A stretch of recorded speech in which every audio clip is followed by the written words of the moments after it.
Okay, we are officially recording this week's Midweek Howl.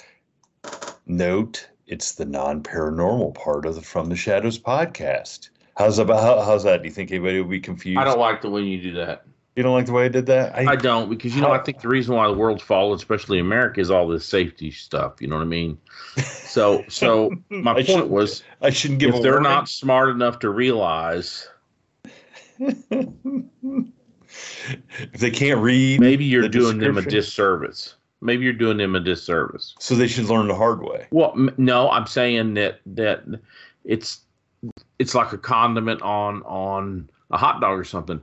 It might take them a few times to see if they really like it. Gotcha. So you know what I mean? Don't cut them off, because then they might cut up. I mean, if you tell them right off the bat, they might cut us off instead of putting some ketchup on it. You know what I mean? Giving us a chance. See if we taste. Right. Yes. See if this part is as good for the palate as the regular. Yes. Okay, it's about the customer, not us. So just because they hate you, send you hate mail, don't mean you should stop. Well, but if it's about the customer and they hate us or hate me, then maybe I should stop. I don't know. Well, first of all, do they really know what they want? No, they don't. You've been married a couple of times. I'm only on my second. Okay. Well, that's you had twice as many wives as me. Okay. So, well, that's a fair point. You know what I mean? Some people are just lucky. I told a friend of mine, I went to his third wedding the other day. I told him some people are just, he tapped me on the shoulder and he goes, I guess you're going to tell me I'm crazy. And I said, for what? And he goes, getting married again. I said, well, some people are just lucky. He said, serious? I said, yeah, you fell in love. You found the one 3 times. I've only found it once. I mean, shit. Right? Oh, that's true. Some people are just luckier than others. Now, okay. So I'm segueing. Speaking of lucky, so I think you won the Powerball. No, I didn't because we would be recording this from parts unknown. Now we're really kind of unknown right now. We're recording. We'd really be unknown if I won the Powerball. We'd be somewhere. Better than me. If I won the Powerball, I don't know if I'd record anything anymore. We would, because we'd have to be stimulated intellectually. I wouldn't. I mean, I don't know. I bought my tickets. I was in Omaha a couple weeks ago. I bought my tickets specifically in Nebraska because it allows you to claim them anonymously. Can you do that in Ohio? I don't know if you can. Yes. So sometimes if you look at if you're bored and you look up lottery winners in Nebraska, a lot of times you will just see a trust or, you know what I mean, something like that. Yeah. They'll be anonymous because they were, Nebraska is known for its money managers.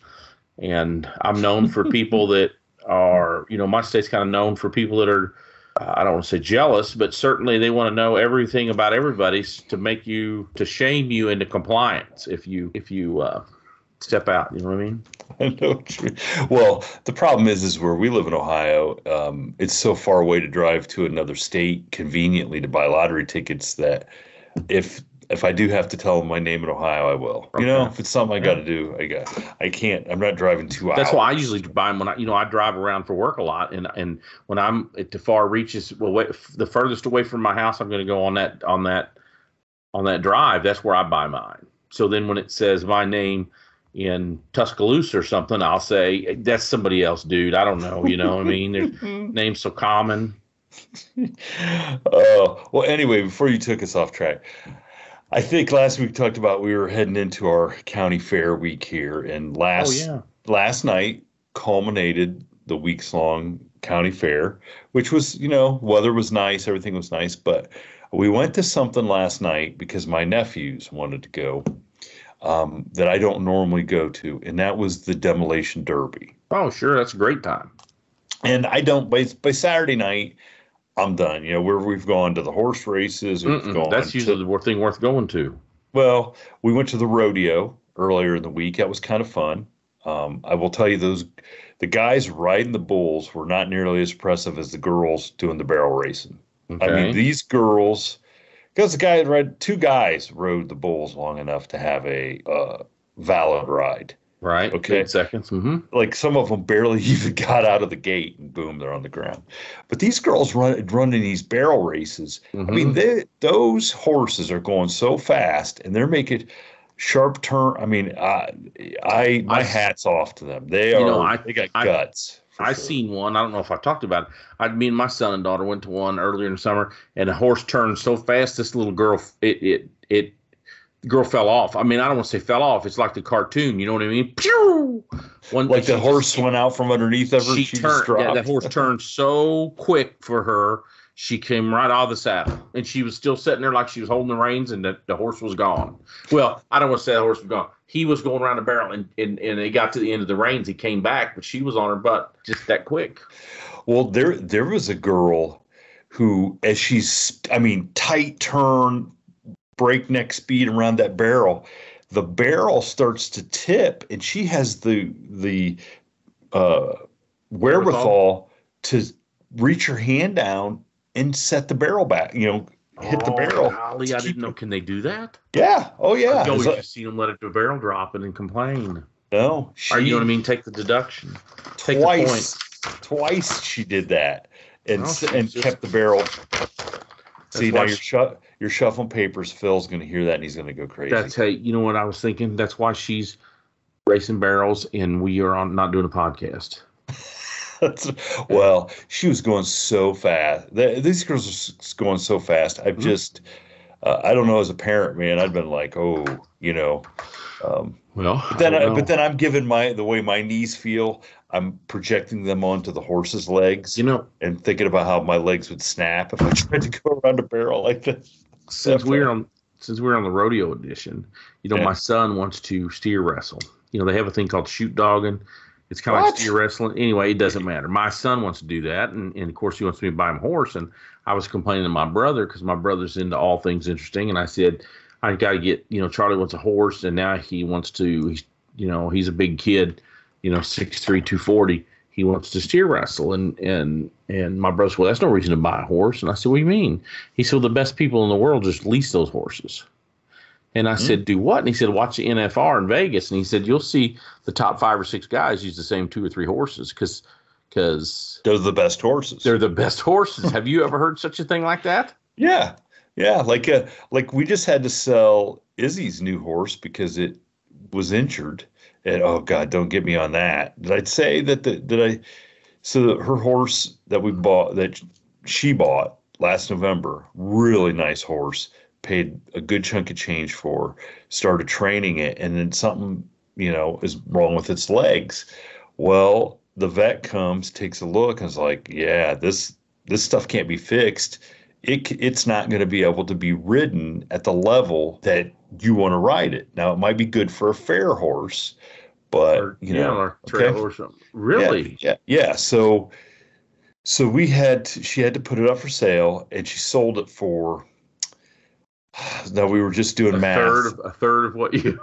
No, an eighth of what she bought it for. Okay. Huge loss.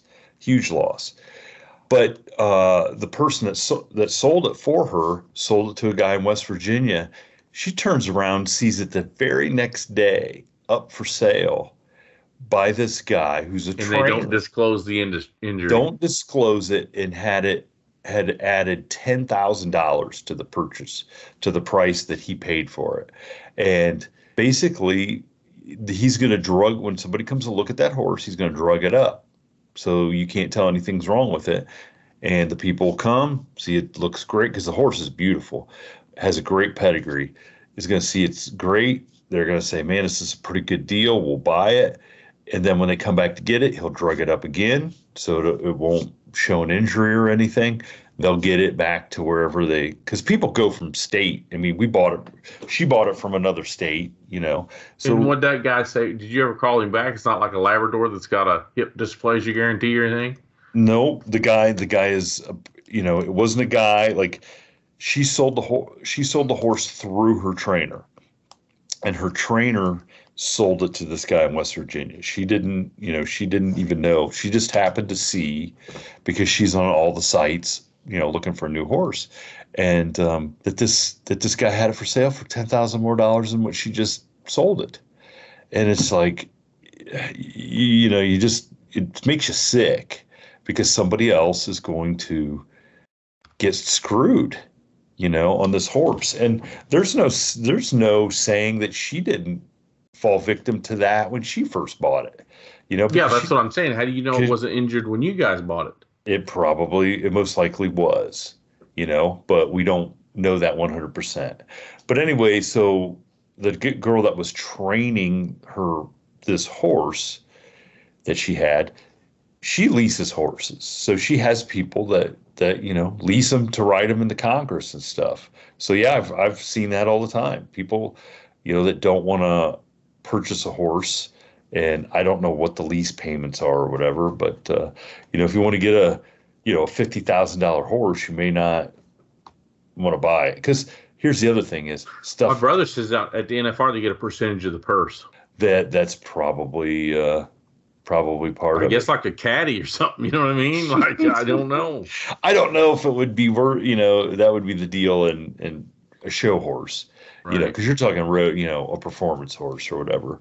But yeah, so I've heard of that, definitely. Yeah, so your son wants to get into. He wants to get into everything. He doesn't know. He wants to play football. He wants to be Jack Tatum. They started him. They don't really call it practice because they can only practice by these high school rules so many days. So now they've been doing weights and conditioning, and they've been doing some field work. So they moved him to linebacker. So he's been watching Ray Lewis films. All right, as long as he only watches football films. I told you. I said at some point you're going to have to, I guess, go to the bar and kill somebody. And really take it up to the top, Oh God. Oh, anyway. So back to the demolition derby. So I'm sitting there and we're watching, and I mean I haven't been to the demolition derby in decades.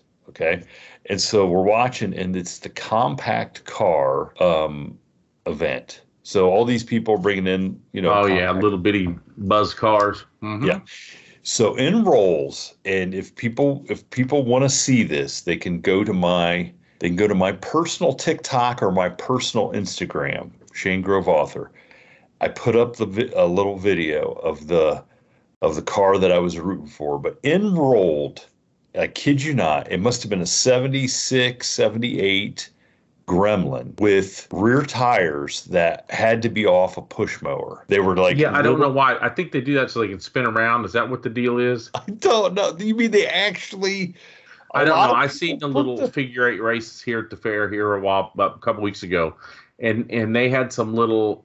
I guess there's rules because I was telling my son, I said, "You want to do it? We can get you a all-wheel drive Subaru," and apparently you can't use all-wheel drive cars. And you can't use this, and you can't use that, and there's all these rules for the demo derby, or you're talking about. Yeah, they have what's a figure 8. You know what a figure 8 race is? It ends up like a derby. No, I've never seen. But anyway, finish your story before I interject. But I thought it was a joke. But you're telling me that this is a real thing that people put on these little tiny. They could not. I think it's so they can spin the rear end around better or something, right? But there is no rear end on a. I don't know, dude. If they thought like us, they would be on a podcast and we would be on the racetrack, right? I can't help you with some of the discomforts of the world. Well, I listen. The little gremlin finished third. He lasted a long time, and it just made me want to go get a pacer, one of those old pacers. Except I think this would be. How they take the windshields and stuff out of all those cars. The gap from the missing pacer windshield might be a little bit too big. A car might actually be able to come up on the hood and come through the open window frame at me or whatever. It was a fascinating event. So my nephews liked it. I enjoyed seeing the gremlin. I mean, I wondered what a gremlin really was worth anymore, but. Beauty's in the eye of the beholder. I guess. But since we're on mechanical things and danger, I guess, I did have somebody, I had a listener send me a message, and they wanted me to ask you if you had had any encounters in your law enforcement days with motorcycle gangs. If you ever had anything interesting or dangerous happen in your dealings with either the Outlaws or the Angels, El Festeros or Galloping Goose or any yeah, of them. Yeah. Did you ever have any run-ins with them? Because Not, they did a. Why did he ask? Did he ask for a specific reason? I have no idea. It must have just been something they were interested in, and I don't know where it came from. It was just like, hey, ask the Howler this, and I'm like, oh, okay, I got some. I know some stories about the Outlaws, but actually, there's they had when I was when I first got in law, they had Hell's Angels had Bike Week down here in probably 95, 6. I had to look it up at the lake, 6, 7, and I'm choosing my words because I've got a couple of stories that I don't know if I want to tell or not. Oh, jeez. Out of respect for the dead, for starters, and I'll tell you one of my favorite stories that entails a biker, and I won't tell you his club. Okay. The drug unit called one day. Lieutenant drug unit called one day and said, "Hey, we are going to the narcs are going to be buying dope off of this guy again at this establishment." It was a bar, restaurant type, just old pool hall kind of place. And we want you to pull him over before we get there and find this dope, because we've already bought dope from him twice, so we don't want to buy it a third time. So sometimes what happens is if they buy dope from you, if they're undercovers buy dope from you, they don't want to buy it again because they've already bought from you. Maybe after the second time or so, they've got Shane on the hook. They don't have to keep putting cases on you. Does that make sense? So they have to go on and try to find, let's say go buy it from the judge. And then if they run into you and say, "Hey, I got whatever I got to sell," and you don't buy it, sometimes they get spooked. Well, hey, you bought 2 pounds off me last time, and you don't want nothing this time. Does that make sense? Yeah, it makes sense.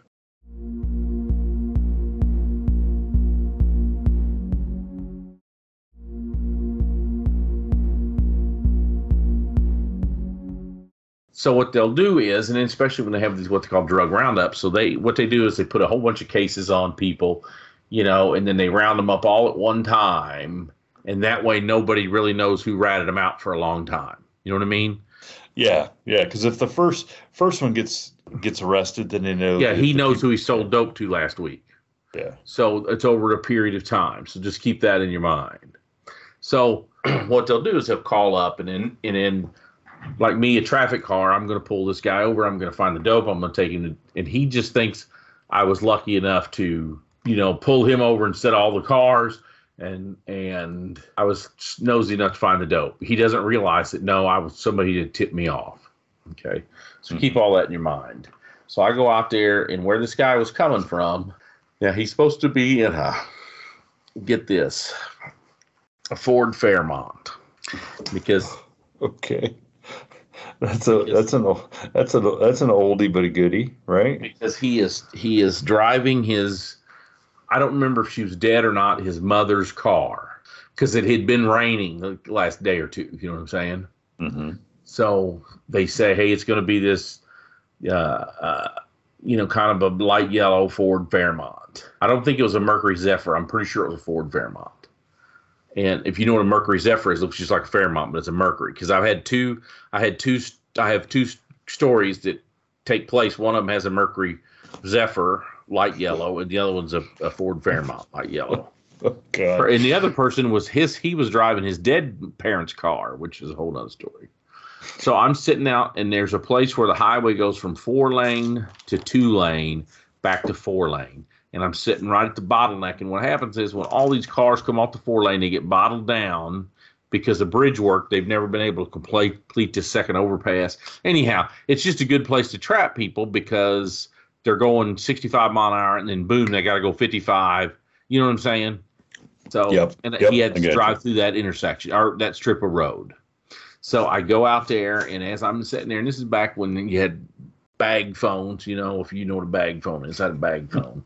My bag phone rings, and it's the narcotics guy, saying, hey, dude, he is not in his he's not in his Fairmont. He is in a motorcycle. He's in a pack of cars. We're going to be coming by in 3 minutes. And he's riding whatever it was, 78 Softail or 69 Panhead, or I don't even remember, but here he was. So I pulled him over for following too close because he was all the cars in his string are following too close. You know what I mean? Mm-hmm. But he gets because he's the very last guy in the pack. I pull him over, and as I'm talking to him, I ask him for his billfold. Oh, and he's got a pair of cut off jeans with combat boots, and don't laugh because he's kind of. I mean, he's pretty cut up. I mean, he you know what I'm saying? He's pretty jacked up dude. I mean, he kind of. I don't want to use the term badass. Okay. Yeah. But he had the potential to be a badass if he wanted to, right? When you say cut off jeans, though, it takes me back to my old man. Yes. And that was his, fashion statement every summer. Swimming, working, going, cut off blue jeans. So he had a pair of cut off jeans, these combat boots, and I don't remember what t-shirt, and then, of course, a leather vest, which, dude, if you're going to put on the leather vest, what's the deal with at least wear pants or something, but whatever. Okay. When he gets me his billfold, I ask him for a driver's license. Hey, you're following too close. He goes, yeah, I know. It's hard. All these cars through here. The speed limit goes to 55, and that first car jams on his brakes. And especially when they see a cop, they really jam on the brakes. You know what I mean? And they just stack. Yep. So he pulls his chain wallet out, just like you think, from his back right pocket. And as I'm talking to him, I said, well, how many billfolds you got? And he goes, what do you mean? And he had taken, and I don't remember grams. It was a felony amount, 200 grams. His front two pockets are bulged out, where he has put like a half a pound of weed in each one, wrapped up in this aluminum foil. Have you ever seen bricked up marijuana where they run through a food processor vacuum sealer and stuff? Anyway, it gets bricked up. So he had broke this brick in half and put half in one pocket and half in the other pocket wrapped in aluminum foil. Kind of real trashy when you think about the weed that you're going to buy and smoke at this shitty bar. It's been riding in some biker's sweaty pocket down the highway for 40 miles wrapped in aluminum foil. Maybe that's part of the ambiance, you know what I mean? Or maybe that's where they get the good aroma. Like, what was that fancy cigars, Swisher Sweets or something like that.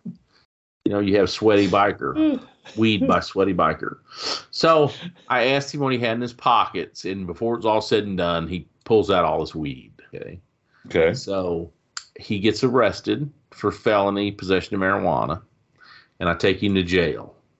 Well, a short time later, month, 8 weeks, couple weeks, I get called to the grand jury, and when a grand jury indicts you, it's nothing special. Okay, because all that is the prosecutor took this paperwork up in front of the jury, and the only people that get to talk is the prosecutor and the cop. And the prosecutor said, "Ain't that right, Jeff?" And I said, "That's right."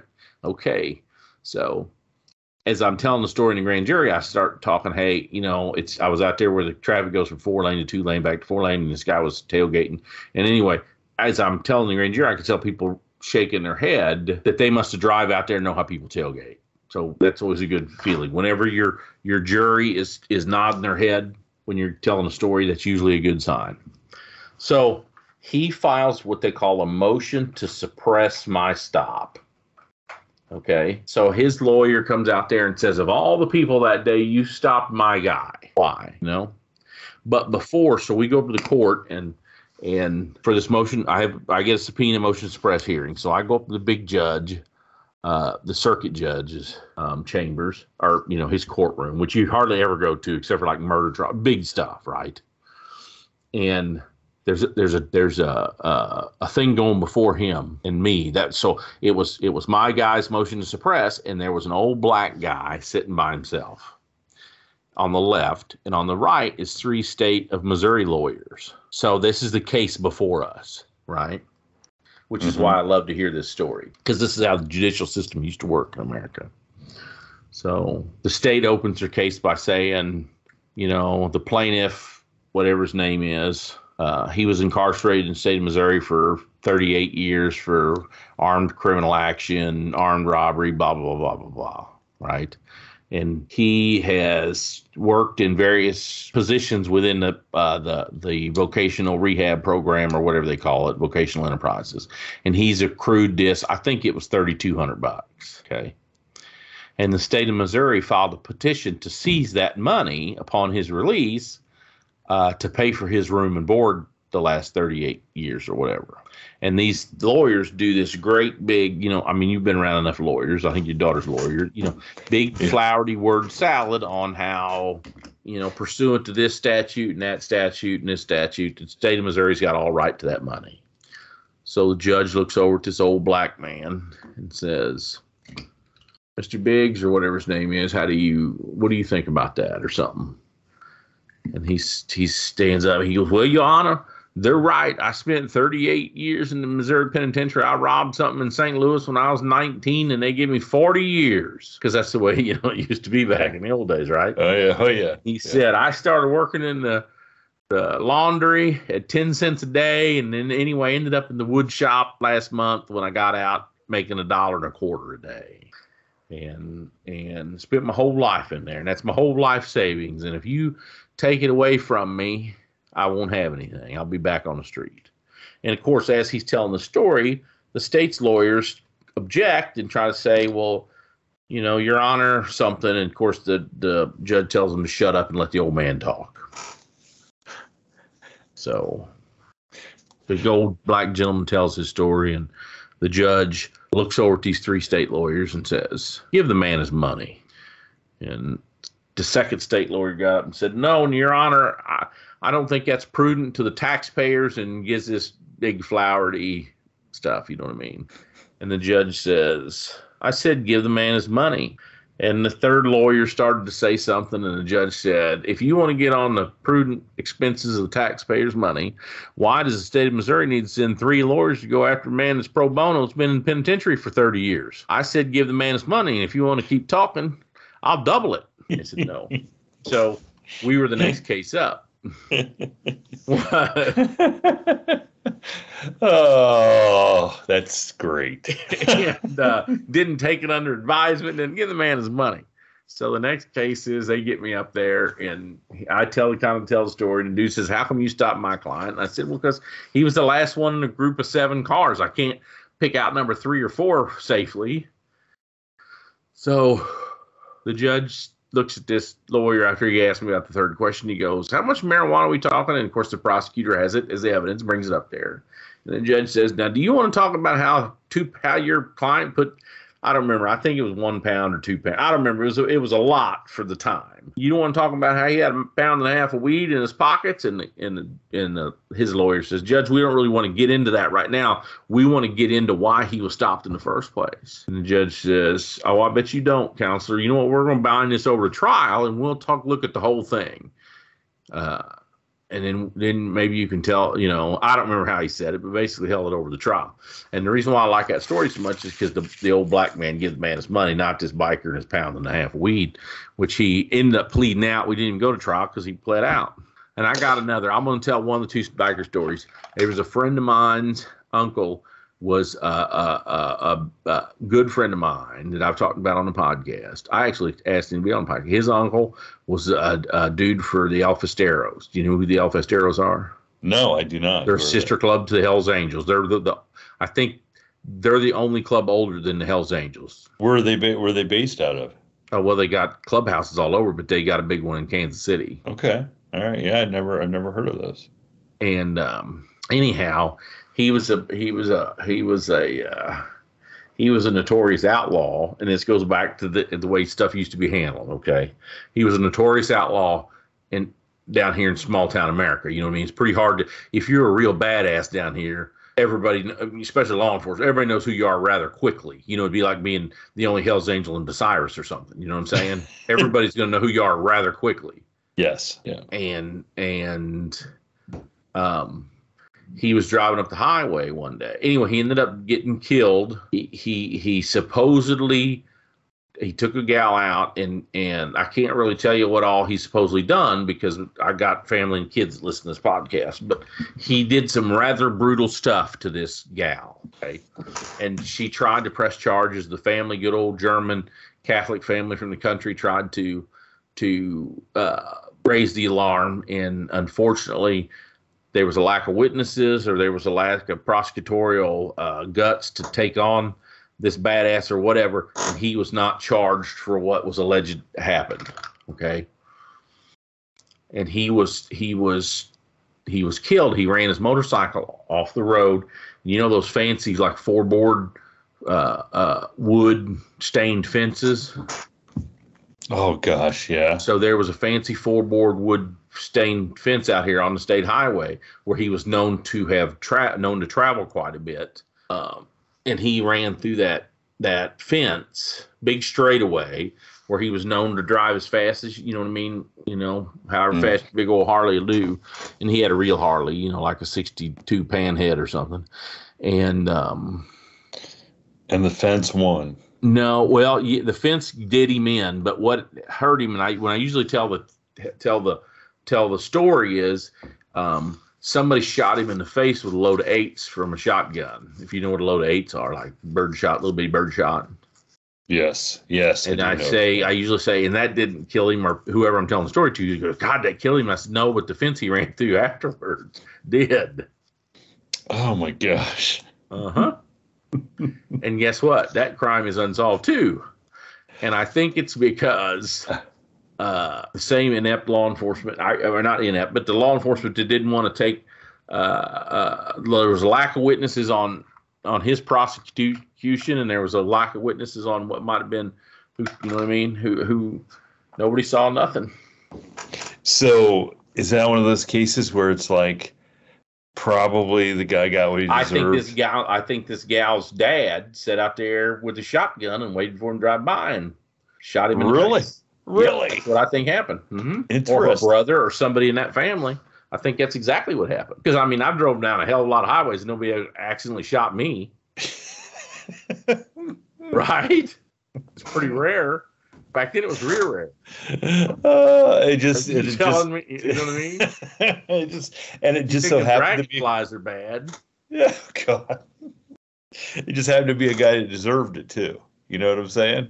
Like usually, yeah, exactly. Usually, it's like some poor old lady and somebody throws a rock off of a bridge and it kills her or something. Or just this badass biker driving down the highway and somebody shoots him in the face. Yeah, those are the guys that usually never have anything bad happen to them. And this is not, it wasn't a big biker war or wasn't anything. Just, and then this is where I think you come up fishy, is because they didn't report somebody running through their fence. This dude's family members and friends, the bikers, went looking for him and found him a day and a half later. So normally when somebody runs through the fence down here, they call the cops right off the bat. Someone run through my fence, my cows are getting out or something, you know what I mean? This dude run through a big old fancy 4-board fence and nobody said nothing. Well, there's something to be said for backwards justice. Right? Well, they don't have time for trials or, save the taxpayers' money or something. I don't know. Thank you for tuning in to this week's episode of the From the Shadows podcast. Until next time, never shy away from the darkness or what may be lurking in the shadows. We are out.